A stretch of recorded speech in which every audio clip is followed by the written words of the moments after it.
पुष्प गुच्छ भेंटकर सम्मानित करें।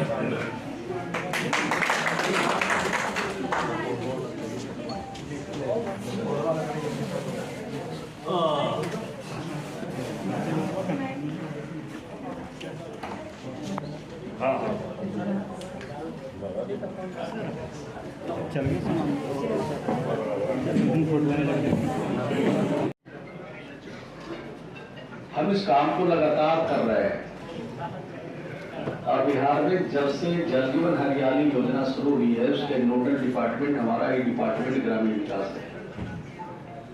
और हमारी चिंता ये रहती है कि जहां भी जाएं तो पौधे लगा के उसको संदेश जरूर दें, ताकि जो बुजुर्ग लोग हों, बच्चे हों, जवान हों, आने वाली पीढ़ियां हों, सब उसका लाभ के बारे में जाने कि आखिर पौधे क्यों लगाए जा रहे हैं।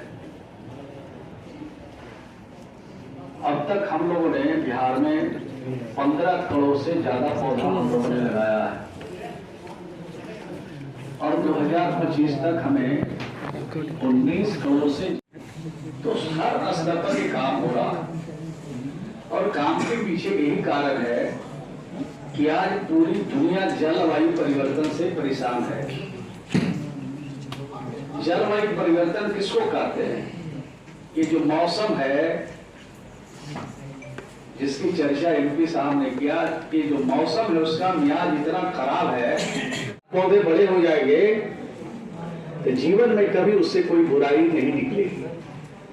पौधे से जितने भी चीजें निकलेगी सब अच्छाई निकलेगी और हर हमेशा वो काम जब भी चाहे तो आप इसका उपयोग कर सकते हैं, काम में ला सकते हैं। तो बड़ी बीमारियों से अगर बचना चाहते हैं तो जलवायु परिवर्तन को रोकने के लिए हमें अपने जन्म दिवस पर, अपने माता पिता के जन्म दिवस पर, अपने भाई और अपने बच्चों के जन्म दिवस पर एक पौधा अगर हम लगाना हर साल शुरू करें तो ये हम जलवायु परिवर्तन को रोकने में कामयाबी हासिल कर सकते हैं। जैसे यहाँ पर हमारे प्रिंसिपल हैं कि अगर बुखार अभी लग जाए तो बोलेंगे दूसरे टीचर को कि मैं जा रहा हूँ, तबीयत मेरी ठीक नहीं है। तो मनुष्य को स्वस्थ अगर रहेगा तभी अच्छा काम कर सकते। कोई हमारा बच्चा को किसी को पेट में अभी दर्द हो जाए और उसका क्लास अभी, तो क्लास में अपने टीचर को बोलेगी मेरी तबीयत ठीक नहीं है, मैं पढ़ाई नहीं कर सकता हूं, घर जा रहा हूं। तो मनुष्य के जीवन को बेहतर बनाने के लिए और बेहतर जब रहेगा मनुष्य का जीवन तभी बेहतर काम कर सकते हैं, बेहतर परिणाम दे सकते हैं। आ जाओ और आधा घंटे में उसके पेट का दर्द दूर हो जाता है। उसी प्रकार से जो मौसम है इसके मियाज को ठीक करने के लिए जो इसके टैबलेट है वो है पौधा और उसके डॉक्टर जो है वो जनता। डॉक्टर और दवाई मिल करके हम मौसम के मियाज को ठीक कर सकते हैं। एक व्यक्ति एक पौधा लगाकर इस बीमारियों को हम दूर कर सकते हैं। इस नारे के साथ कि हम लोग जिस प्रयास में लगे हैं, अगर बच्चों का साथ मिल जाए, विद्यार्थियों का साथ मिल जाए, नौजवानों का साथ मिल जाए तो ये संकल्प पूरा हो सकता है। हम लोगों ने देखा है जिस ओर जवानी चलती है तो उस ओर जमाना चलता है। रास्ता तो जवान लोग ही बना सकते हैं, रास्ता तो हमारे विद्यार्थी ही बना सकते हैं। क्योंकि आपको चिंता ज्यादा है, हमको तो चिंता है, हम तो सलाह दे रहे हैं, सुझाव दे रहे हैं, सचेत होइए। लेकिन आपको ज्यादा निरंतर धरती पर आना है और ज्यादा झंझावात को आपको झेलना है, ज्यादा परेशानी को आपको झेलना है।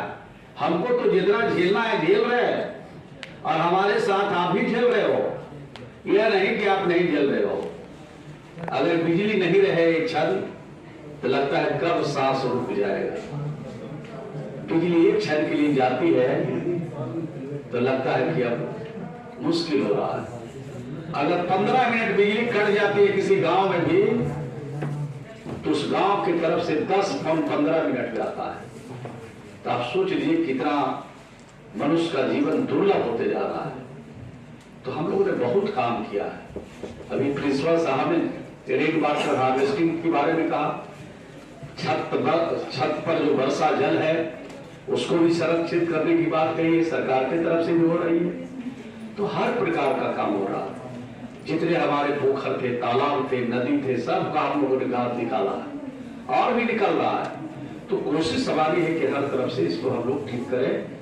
तो बच्चों का सहयोग इसमें मिलना चाहिए। हम लोग इसी महाविद्यालय में पढ़े तो हमको बताया ही आप लोग, हम लोग जिस स्कूल में पढ़े हैं वहां जाते हैं और कहते हैं इसी स्कूल में पढ़े, तो बच्चा तो हंसता है। जिस स्कूल जिस कॉलेज में आप पढ़ रहे हो ऐसा कॉलेज नहीं था। उस पर जब बारिश होती थी तब पढ़ाई थम जाती थी।